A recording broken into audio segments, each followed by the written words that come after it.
velocity from a graph. And if you just pay attention here, I know that we can kind of clean up. We're close on this, and we can kind of clean up some of the mistakes we're making.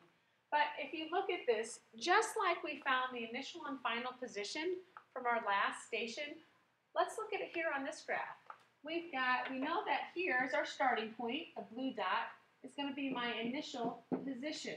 So what is that position? Looks like it's 0. So I've got an initial position of 0 from this graph. What's my final position? Let's put a big blue dot there.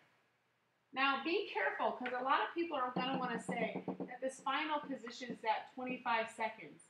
Is seconds a position? No. Seconds is a time, so that cannot be the position. I got to look over to my vertical line on the other side and figure out what that position is. And it's 100 meters. So my final position at this last dot is 100 meters. Okay, now I'm looking for the change of time. And my triangle goes to here. Oops, I made that a little bit longer.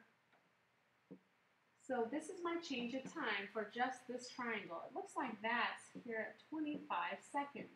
I went from 0 to 25 seconds. That means my total change of time is 25 seconds. And if I'm trying to calculate velocity, that's what my question mark is. Okay, from there, I'm going to go look on the board, and I'm going to write down my velocity formula, which I know is this. Velocity equals x final minus x initial all over a change of t. So I've got a velocity that is 100 minus 0 all over 25. And when you break that down, we get to velocity equals 100 divided by 25.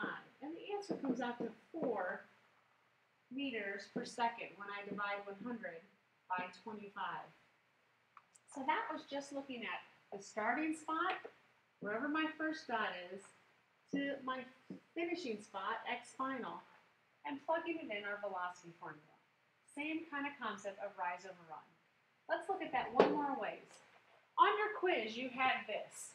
And on your quiz, you were supposed to find the velocity of the red line, which is B. So you could have found any triangle on here. You could have picked this as your origin, and oh, it looks like it's there, and now I've got a triangle, and I color that in, and I know that this is my initial position, and this is my final position. Or I could have just done the whole thing. Oops, sorry, I went too far. Sorry about that. I could have just looked at the whole line. So I'm looking at the red line, okay? I start here. This is my initial position. What's that at? Looks like it's at 3. I've got an initial position of 3 meters. I go up to the end. I've got a final position. Don't say that it's 50 down here, because remember, that's 50 seconds, and that's not a position. But if I go across, I see that my final position would have been at 9 meters. Now, what's the change of time? Let's go ahead and draw this triangle. We're looking at this triangle only, so don't let the blue one confuse you. So what's my change of time? 50 seconds. My change of time spanned 50 seconds. If we're calculating and we're trying to find velocity, we know that finding the slope of the line gives you velocity. I'm going to put velocity equals question mark. Then I'm going to go to the board, and I'm going to write down that formula that's up there. My velocity equals x final minus x initial all over change in time. Let's plug in our numbers. We've got, sorry about that, velocity equals 9 minus 3 all over 50 seconds. So I think that comes out to 6 over 50.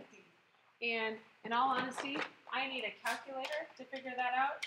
But now I'm going to do 6 divided by 50, and I come up with 0.12 meters per second.